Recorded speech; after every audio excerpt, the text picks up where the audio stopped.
কোনো একটা জায়গা নিতে না পারলে ডিপ্রেশনে চলে যাওয়া, এই যে পুরো গোটা বিষয়টা রিয়ালিটি শো এর ভালো দিক মন্দ দিক, এটা নিয়ে তুমি কি বলবে? Reality show is a platform to perform, to convey, to portray what you are. একদম ছোট ছোট বাচ্চারা যে পারফর্ম করছে এবং একটা প্রতিযোগিতার মধ্যে তাদের নিয়মিত যেতে হচ্ছে, সেখানে কোথাও তাদের শৈশব হারিয়ে যাচ্ছে। তো সে দোষটা তো তাদেরই। তারা যদি মনে করে যে হ্যাঁ আমি পড়াশোনা তুলে দিয়ে বা আমার অন্য কাজ তুলে দিয়ে আমি 1 বছর ধরে বা 8 মাস ধরে এইটাই করব, চয়েস তো তাদের। আধুনিক বাংলা গানে একক গানের সংখ্যা কি কমে যাচ্ছে? তুমি তো এর মধ্যে রয়েছো। আমি বিশ্বাস করি যে যে কোনো ভাষার গান, তার মৌলিক গান যদি না এগিয়ে দেয়, তার মৌলিক গান যদি থেমে যায়, তাহলে সেই ভাষার গান স্তব্ধ হয়ে যাবে। নতুন যারা শিল্পীরা যারা গান গাইছেন বা নতুন ভাবে যারা আসছেন, যারা গান বা মিউজিককে নিজের কেরিয়ার করতে চাইছেন, তাদের জন্য কি বলবেন? সত্যি কথা, এবং আমি খুব পরিষ্কার কথা বলতে পছন্দ করি, it's very difficult, very difficult. এবং আমি কাউকে ডিমোরালাইজ করছি না, কাউকে আশাহত করছি না। সঙ্গীত শেখা, মিউজিক ইনস্ট্রুমেন্ট হোক, গান হোক, লেখা হোক, সুর করা হোক, সেটার পাশাপাশি একটা প্যারালাল প্রফেশন রাখা উচিত।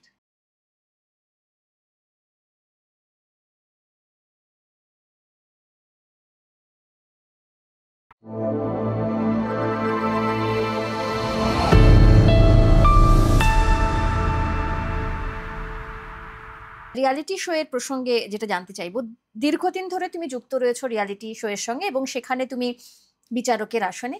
এই রিয়ালিটি শো নিয়ে বিভিন্ন সময় বিভিন্ন অভিযোগ শোনা যায়। অভিযোগ ইন দ্য সেন্স, বহু ছেলেমেয়েরা আছেন এই রিয়েলিটি শো এর মাধ্যমে, তারা উঠে আসছেন এবং তারা ভীষণ ভালো গাইছেন এবং নিজের নিজের জায়গায় প্রতিষ্ঠিত হওয়ার জার্নিতে এগিয়ে চলেছেন। আবার অনেক সময় হয় এই যে একটা প্রতিযোগিতার মধ্যে যাওয়া এবং সেখানে একটা মেন্টাল প্রেশার তাদের নিজেদের মধ্যে চলে আসা, সেখান থেকে কোনো একটা জায়গা নিতে না পারলে ডিপ্রেশনে চলে যাওয়া, এই যে পুরো গোটা বিষয়টা রিয়ালিটি শো এর ভালো দিক মন্দ দিক, এটা নিয়ে তুমি কি বলবে? দেখো, রিয়েলিটি শো এর প্রথমত যেটা বলি যে যারা এটাকে মনে করছে যে জীবন তৈরি করে দেবে, সেটা হচ্ছে প্রথম ভুল।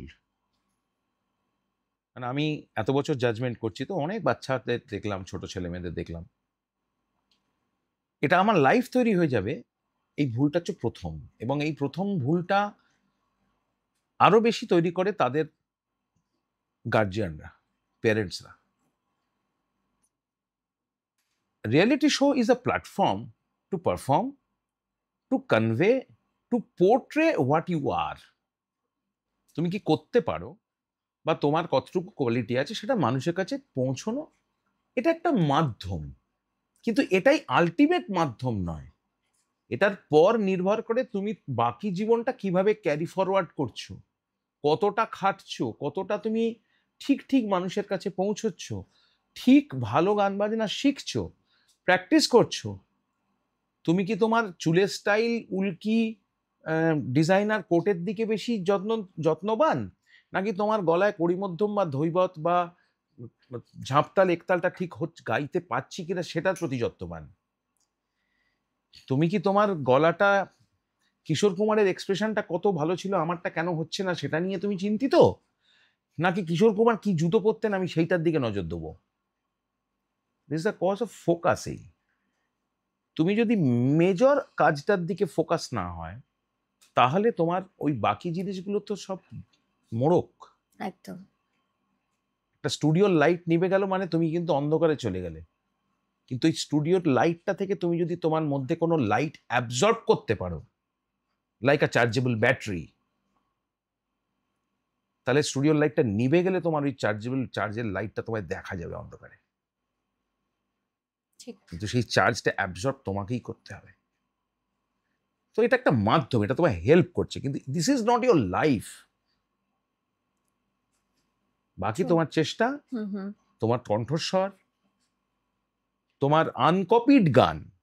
এই যে সবাই বলে আমি অমুককে কপি করতাম, অমুককে, কোনোদিন কপি সিঙ্গারদের কোনো জায়গা হয় না।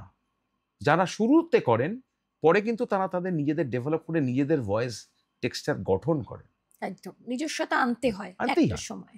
সে যে ও সানুদা, অভিজিৎ দা, এরা হুম, তো হুম। কিশোর কুমারের ভক্ত। কিশোর কুমারের গান গেয়ে গেয়ে ওনারা প্রথম দিকে শুরু করেছেন। কিন্তু সানুদা, অভিজিৎ দার গান শুনে কি তোমার মনে হয় ওটা কিশোর কুমারের মতো গলা? তারা তো তাদের নিজেদের, সোনু ভাই, হুম, হুম। সোনু নিগম কি করেছেন? তাই মোহাম্মদ রফির প্রচন্ড ভক্ত। আমিও তো মান্না দের, মোহাম্মদ রফির ডাই হার্ট ফ্যান। কিন্তু আমার গানে কি তোমার একবার মনে হবে যে আমি মান্না দেকে কপি করছি? একদম না। প্রত্যেকের ভয়েস কোয়ালিটিতে ভগবান কিছু না কিছু দিয়েছে, ঠিক। সেটাকে ইউটিলাইজ করতে হয়। আমি কাউকে অ্যাডমায়ার করতে পারি, তাকে ভালোবাসতে পারি, তার গাওয়ার ড্রামা সেটা আমি অ্যাকসেপ্ট করবো, এটাকে অ্যাডপ্ট করব। কিন্তু আমি তার মতোই গলা করলে আমার হবে না। যার ফলে যারা শুরুতে করেছেন, পরে কিন্তু তারা তাদের নিজেদের ডেভেলপমেন্ট করে নিজেদের গলাতেই গেয়েছেন। আজকে অভিজিৎ দা, সানুদা কি সোনু নিগম, তাকে আমরা তাদের গলাতেই চিনি। হুম, একদম একটা সময় তো শ্রেয়াও লতাজির গান গাইতো, ঠিক। কিন্তু শ্রেয়া গান কি তোমার শুনে মনে হয় লতাজি গাইছেন? সে তার নিজস্বতায় এগিয়ে এসছে, সেই জন্যই সে এই জায়গায়। সুতরাং এইটা ভুল করে ফেলে ছেলেমেয়েরা। নিজেকে করতে হয় আর নিজের গান ডেভেলপ করতে হবে। সেটা তো একটু ধরো যখন যারা মানে যে সমস্ত একদম শিশু শিল্পীরা বিভিন্ন এই রিয়ালিটি শোয়ে পার্টিসিপেট করছে, তখন তারা যখন বড় হচ্ছে তখন হয়তো আস্তে আস্তে তাদের এই জায়গাটায় পৌঁছবে, কিন্তু বেশিরভাগ সময় তারা অন্য শিল্পীদের গাওয়া গান গেয়েই আস্তে আস্তে অবশ্যই, সে নিজেরা। আমিও যখন শুরু করেছিলাম আমাকেও কখনো মান্না দে গাইতে হতো, কখনো আমার গুরু অজয় চক্রবর্তী গান গাইতাম, কি কখনো হয়তো সুমনদার গান গাইতাম, গিটার বাজিয়ে একা গাইতাম যখন প্রথম প্রথম। তো তখন আমি তো আমার নিজের গান ডেভেলপ করছি, নিজের গান লিখছি, সুর করছি, কবিতায় সুর করছি, নতুন কোনো কম্পোজারের কাছ থেকে গান চাইছি, পাচ্ছি, রেকর্ড করছি। কিন্তু আমি তো কোনোদিন আহ, মানে অন্যদেরই গান রেকর্ড করব, অন্যদেরই গান গাইবো, এই ভাবনাটা যদি আমার সারা জীবন থাকে, মানে you have to take a chance. আর তোমার সেই শ্রোতাদের সামনে তোমার নিজের সেই সাহসটা তোমায় দেখাতে হবে। ঠিক। তুমি যদি একটা স্পেশাল কিছু রান্না করো, কাউকে যদি না দাও যে না বাবা আমি এটা দেবো না, যদি এটা আমার অপছন্দ হয় কি মনে করবেন, আমি রেগুলার যেরকম খাবার হয় সেই খাবারই সেটাই ওনাকে দেখো। দিই। তো তোমার নিজের এক্সপেরিমেন্টটা কোনো কাজেই লাগলো না, কারণ তোমাকে তো দিয়ে দেখতে হবে যে জিনিসটা উনি অ্যাকসেপ্ট করছেন কি করছেন না। সাপোজ অ্যাকসেপ্ট হলো না, একটা নতুন গান একটা বাচ্চা গাইছে যে আমি একটা নতুন গান করেছি আপনি শুনুন, হলো না, হলো না, আর একটা করবে, আর একটা করবে, আরো একটা করবে। কে বলেছে লাগবে না গান? মানুষের ভালো লাগাতে বাধ্য, তোমাকে চেষ্টাটা চালিয়ে যেতে হবে। কিন্তু তুমি যদি সারাক্ষণ ভাবো যে আমি পুরোনো গান গেয়ে বাবা আমার শো হিট, সব চেনা গান, লোকজন বেশ গাইছে নাচছে আমার, এখন তোমার মতো এই একই গান ভারতবর্ষের 10 লক্ষ ছেলে মেয়ে গাইছে। একদম তাই। ইউ আচ্ছা। Have to be very much pure and you have to make your position individually. তোমাকে স্পেশালিটি তৈরি করতে হবে যে আমি এটা, ভালো হই, মাঝারি হই, খারাপ হই, কিন্তু এটা আমি, এটা অন্য কেউ না, কাউকে কপি নয়। একদম এটা দারুণ করে বললে তুমি। আম, অনেকের সঙ্গে যখন আমি ধরো এ বিষয়ে কথা বলছি, অনেকে ধরো অনেকে এসেছিলেন আমার পডকাস্টেই, তারা তাদের মধ্যে অনেকেই বলেছেন যে এই যে রিয়ালিটি শোয়ে একদম ছোট ছোট বাচ্চারা যে পারফর্ম করছে এবং একটা প্রতিযোগিতার মধ্যে তাদের নিয়মিত যেতে হচ্ছে, সেখানে কোথাও তাদের শৈশব হারিয়ে যাচ্ছে। হ্যাঁ, যাচ্ছে তুমিও তো। কি তাই মনে করো? হ্যাঁ, অবশ্যই খানিকটা তো তাদের এই কারণে হয় যে তারা ওই সময়টা শৈশব হারিয়ে গেছে আমি বলব না। তাদের হয়তো একটু পড়াশোনার ক্ষতি হয়। কিন্তু সে দোষটা তো আ তাদেরই। তারা যদি মনে করে যে হ্যাঁ, আমি পড়াশোনা তুলে দিয়ে বা আমার অন্য কাজ তুলে দিয়ে আমি ১ বছর ধরে বা ৮ মাস ধরে এইটাই করব। চয়েস তো তাদের। কিন্তু ডেফিনিটলি সেখান থেকে সে প্রচুর কিছু শিখছে। এত বড় সিঙ্গার্স, মিউজিশিয়ানস কত কিছু শিখছে। সেটাকে ব্যালেন্স করে করাটা হচ্ছে বড় কথা। আমি এটা মানে দুটো দিকের কথাই বলছি যে তাদেরও উচিত ব্যালেন্স করা। যে আমি এতটুকুনি করতে পারলেই আমি আসবো। তো তাদের যদি মনে হয় যে এটা আমার ক্ষতি হচ্ছে, তাহলে তারা আসবে না। একদম, মানে সেটা তাদের পুরোপুরি নিজস্ব চয়েস। নিজস্ব চয়েস। তবে এটা একটা বিরাট বড় প্ল্যাটফর্ম। এটা একটা বড় এক্সপেরিয়েন্স। যে, যে এক্সপেরিয়েন্সটা তাদের ভবিষ্যতে পথ চলতে ভীষণ হেল্প করবে। অনেক কিছু শেখা যায়। রিয়েলিটি শোতে এলে প্রচুর শেখার আছে। বাকিটা নিজেকেই চলতে হবে। ঠিক। আচ্ছা, আধুনিক বাংলা গানে একক গানের সংখ্যা কি কমে যাচ্ছে? তুমি তো এর মধ্যে রয়েছো, তোমার কি হ্যাঁ, মনে হয়? মৌলিক গানের একটা ভাঁটা পড়েছে, যেটা আমার মনে হয় যে একটা সময় যেরকম সুমনদা, নচিদা আহ, এসেছিলেন, যারা কাজ, একটা নতুন গান, একটা নতুন ইন্টারেস্টিং সাবজেক্ট, প্রত্যেকের তাদের নিজস্ব স্টাইলে। রঞ্জন দা ছিল একটা নতুন এরা তৈরি করেছিল, শিলুদা ছিল, শিলাইদা। তো এই যে একটা নতুন ধারার গান, পরবর্তীকালে লোপা লোপা ছিল, লোপামুদ্রা মিত্র ছিলেন। তো এই তারপরে আমরা তো চলে এসেছি, কিন্তু আমরা নতুন গান নিজেদের মধ্যে করি না। আমার গানের মধ্যে ক্লাসিক্যাল মিউজিকের একটা অদ্ভুত ব্লেন্ড আমি বরাবর করেছি। রাগ সঙ্গীতকে আধুনিক গানে কিভাবে ইমপ্লিকেট করা যায়, রাগ সঙ্গীতকে মানুষের নতুন জেনারেশনের ছেলে মেয়েদের মধ্যে সেটাকে ভালো লাগানো যায়, সেটা আমি করেছিলাম। আমার একটা একদম অ্যাবসলিউট নতুন নিজের ইচ্ছে ছিল, নতুন স্টাইল ছিল, গায়কিটাকে নিজের মতন করে করা। সেইটার একটা বড় ভাঁটা পড়েছে। সিনেমার গান যাই হোক না কেন, আমি বিশ্বাস করি যে যে কোনো ভাষার গান তার মৌলিক গান যদি না এগিয়ে দেয়, তার মৌলিক গান যদি থেমে যায়, তাহলে সেই ভাষার গান স্তব্ধ হয়ে যাবে। সিনেমা হারি যদি বন্ধ হয়ে যায়, বা সিনেমা যদি ফ্লপ হয়, বা সিনেমাটা অনেক পুরনো হয়ে যায়, একটা সময় যেমন এত কম কাজ হতো, কোয়ালিটি কাজ হতো, এখন এত ছবি, এত গান, মানুষও কনফিউজড। তবে একটা ভালো কিছু আসার দরকার। এবং সর্বোপরি আমি যেটা সব ইন্টারভিউতে বলি, সুমনদা একটা কথা বলেছিলেন, লিখেছিলেন একটা গানে, যে সাহিত্য মরে পুজো সংখ্যার চাপে। এটা খুব বিরাট কথা। ওনার মতন সাহিত্যবোধ তো ভাবা যায় না। মানে আমি তো মনে করি রবীন্দ্রনাথের পর সলিল চৌধুরী, সলিল চৌধুরীর পর সুমন চট্টোপাধ্যায়, মানে কবির সুমন, মারাত্মক লেভেলের কথা। তো সাহিত্য মরে পুজো সংখ্যার চাপে হচ্ছে, তার মানেটা কি? একটা একটা লেখককে তুমি বলছো আমার পুজো সংখ্যায় 10টা ম্যাগাজিনে আপনাকে লেখা দিতেই হবে তো 1 মাসের মধ্যে, এবং কোয়ালিটি তারা ফল। দিচ্ছে না। হ্যাঁ, দিতে বাধ্য হচ্ছে, তার কারণ তাদের থেকে প্রফেশন, সেটা তাকে করতে হচ্ছে, কিন্তু কোয়ালিটিটা কিন্তু তলানিতে চলে যাচ্ছে। তার মানে মান পড়ে যাচ্ছে। হ্যাঁ, পড়ে তো যাচ্ছে অবশ্যই। আজ থেকে 30-40 বছর আগে একটা কম্পোজার, একটা লিরিসিস্ট সারা বছর ভেবে 20টা কি 10টা গান বানাতো। সেই লিরিসিস্টটা আজকে সারা বছর ভেবে 200টা গান লিখছে। সেই গান হবে আর? সে তো মানুষ একটা, সে তো রোবট নয়।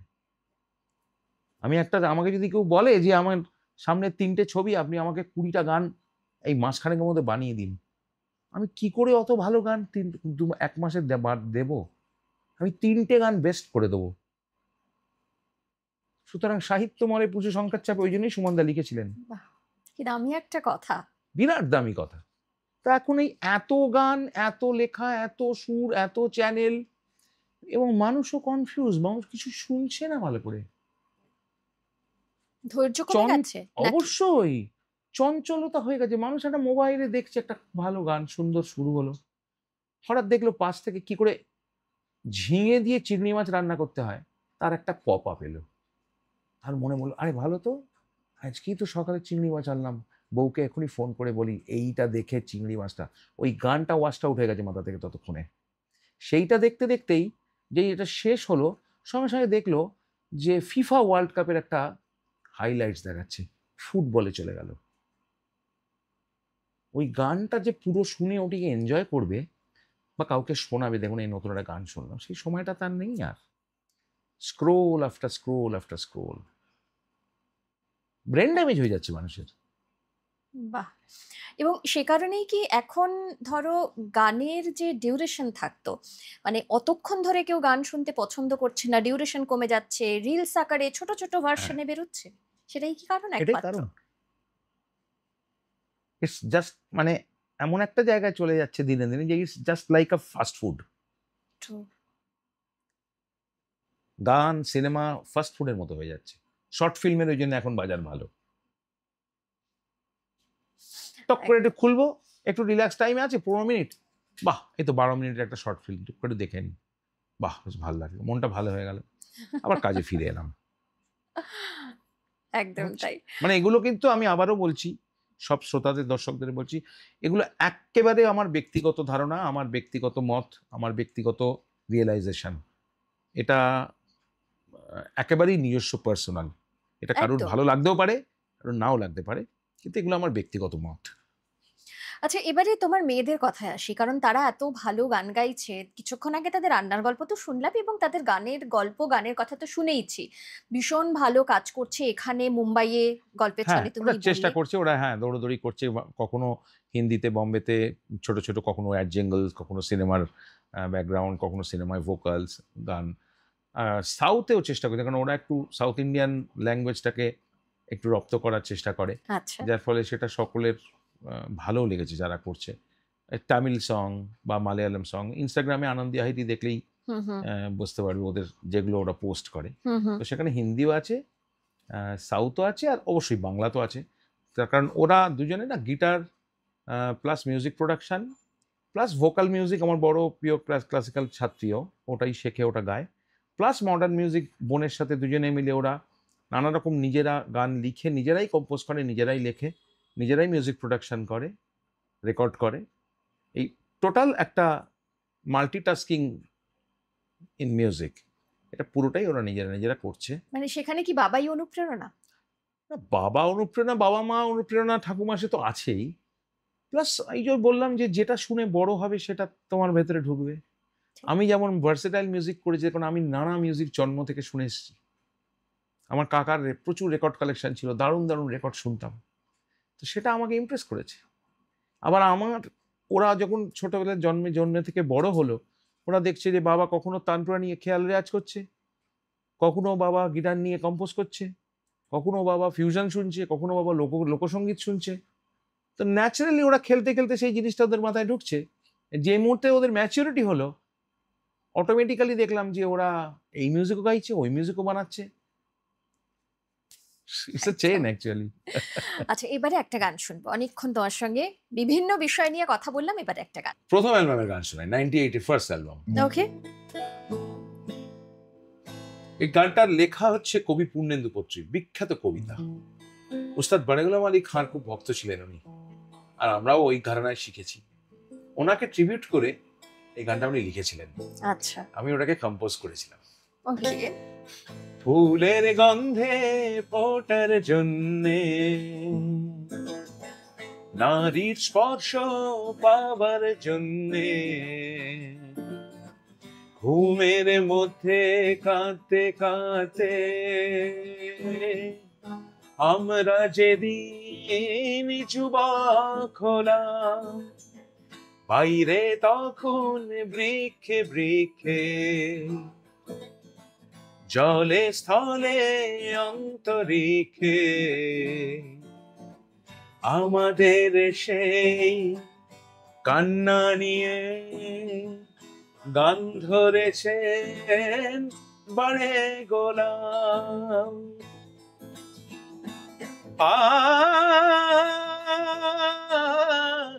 तड़पत बीते,